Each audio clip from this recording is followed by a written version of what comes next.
turn it over to Fiona Kurylowicz, who's a research analyst here at EDF, to talk a little bit about manure and manure systems. Thanks, John.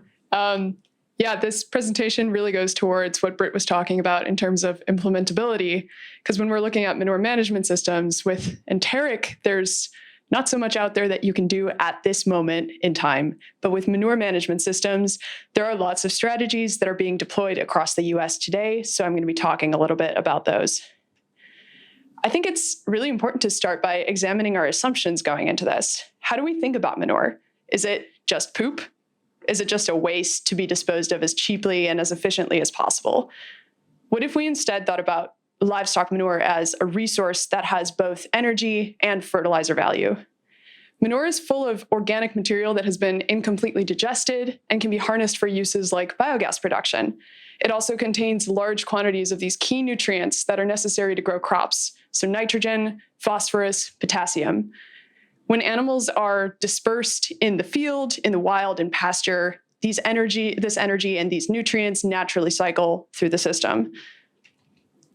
Manure only becomes a challenge really in intensive production systems, so particularly in the dairy, pork, and beef industries when animal production is brought indoors. Concentrated animals means concentrated manure, and there's a lot of it. And it's also being continuously produced by the animals. The most widespread manure management strategy used today involves storing manure in something like a large pit or a pond, and field spreading in low runoff conditions. These systems don't capitalize on this full value of manure, and they're also what we can consider leaky, because molecules that are beneficial when they're contained within the farm system can escape. It's not only greenhouse gases like methane and nitrous oxide, but also local air and water pollutants like ammonia, nitrate, and various pathogens. So the good news with this system is that if you have concentrated manure, it also means you have a high concentration of manure energy and nutrients in one place. It's time to take advantage of this and implement the next generation of manure management strategies and technologies. Many of these solutions are widely implemented today and can not only help farmers reduce emissions, and of course with emissions we mean both greenhouse gases, but also nutrients and pollutants. They also improve farm finances via cost savings and new revenue streams, and they can improve farm operations by simplifying manure handling or reducing system complexity. Importantly, no two farms are alike, and each farm has different management goals. This means that there's not a single one-size-fits-all manure management solution. Instead, these approaches are a little bit like Legos. So once you have the building blocks, you can stack and assemble them tailored to the results that you want. Today, I'm going to be giving you a little overview of just three major manure management systems: biogas systems, composting, and solid separation. However, I want you to keep a lookout in the near future. We're going to release an EDF technical report which covers 9 of these solutions, and that's going to include some nascent and under-adopted technologies as well. If you're attending this talk, you have probably heard about biogas systems. This is the most widely talked about solution to reduce methane emissions from manure. When you have business as usual manure management, so look at the image on the left, manure slurry decomposes under anaerobic conditions. This produces large volumes of methane.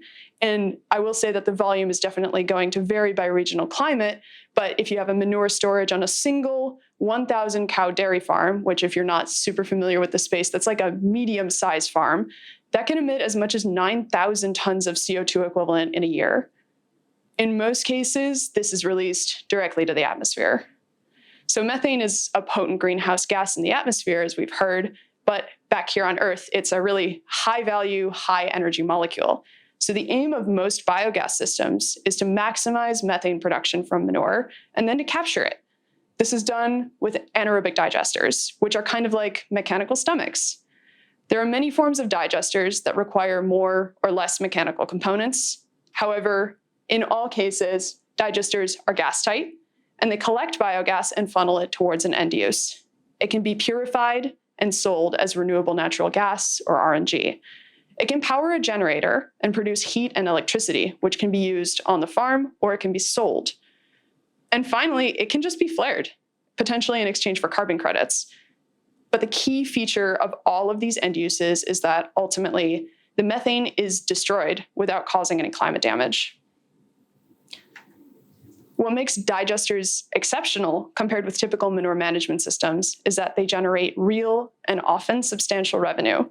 Farms can sell both electricity and RNG for a renewable energy premium. Also, because digesters are sealed systems, they ensure that nutrients are not lost to the environment when manure is being processed, improving that fertilizer value of manure. However, this solution does remain inaccessible to many farms. The cost of installing and maintaining a system as complex as a digester is really high, and typically only the largest farms with high volumes of manure are able to operate these profitably. Also, while the digester may be a sealed system, most operations don't store digestate, the stuff that comes out the back end, in a gas-tight chamber. And this can be a significant source of methane and ammonia itself. So in fact, if you go back here, the generic diagram that I showed you also got this wrong. There's no cover on the digestate here. Finally, and this is often true when you're dealing with any sort of pressurized gas system, these systems are inherently leaky and they potentially release more methane to the atmosphere than we thought. A lot of this leakage can be avoided, but it requires investment into frequent leak detection and repair, or LDAR. Today, we're actually going to be hearing more about two special case biogas systems from our guests, Chris Noble and Megan Hauser. They'll be talking about a co-digestion system and a cover and flare system on their farms. So whereas biogas systems extract energy from manure, composting will maximize the fertilizer value of manure while avoiding methane production altogether. The goal of composting is to stabilize the volatile materials in manure and to produce a high-quality fertilizer and soil supplement. This is done by mixing manure with a high-carbon material like sawdust and then keeping it well aerated. There are three main ways that composting happens on farms today. Compost can be produced in windrows, aerated piles, or rotary drums. It can be produced with the help of earthworms, which is still kind of an experimental approach. It can even be produced inside the barn directly underneath the animals in composted bedded pack. The benefit of the composting approach is that some version can be adopted on farms of all sizes, so no large farm limitation. As with anaerobic digesters, compost can produce revenue for the farm as well. Compost can be sold to crop growing farms, landscapers, and even amateur gardeners. This is a product that exists on Amazon. You can buy some cow poop.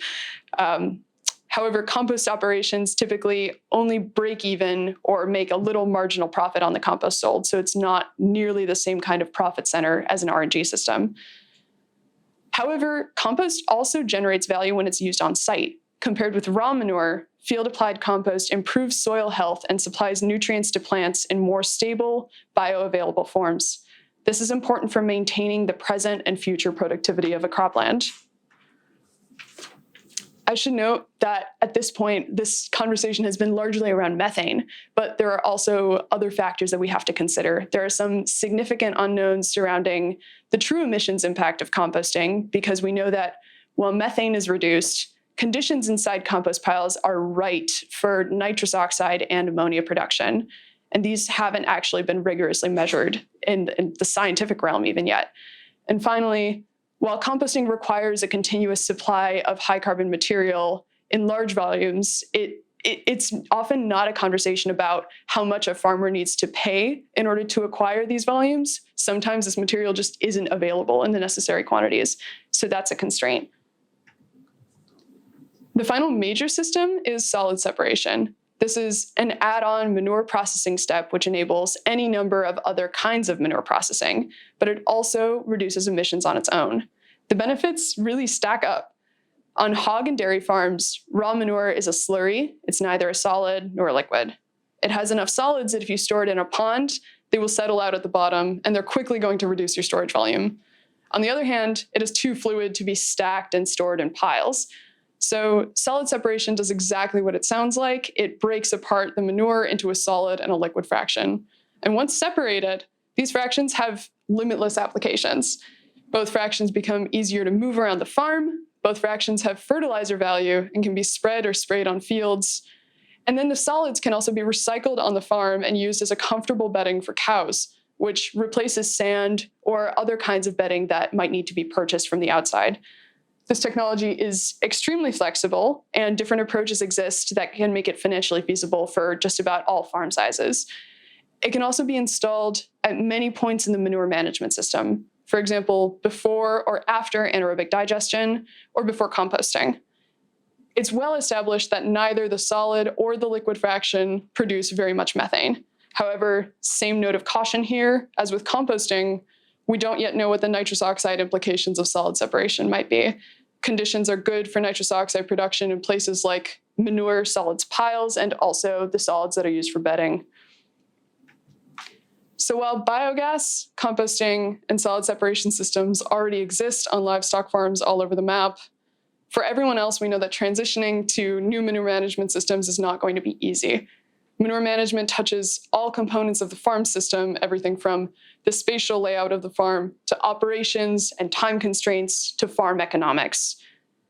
Fortunately, and we're going to hear a lot about this later today, there are many resources that are available to guide and to finance this transition.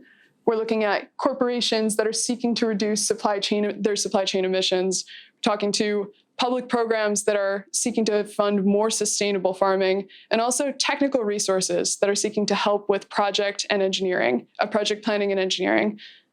Strategically, there are also some approaches available that can alleviate some of the risk in adopting new processes. For example, not all of a farm's manure needs to be funneled through one single new management system. You can phase these in. It may be advantageous to convert one calf or a heifer barn to compost-bedded pack without adopting that system across the entire farm. Ultimately, the adoption of next-generation manure management systems represents an opportunity to more fully capitalize on the energy and fertilizer value of manure, while also investing in farm infrastructure, enabling on-farm cost savings, growing and diversifying revenue streams, and reducing impacts on local communities and the environment. Thank you.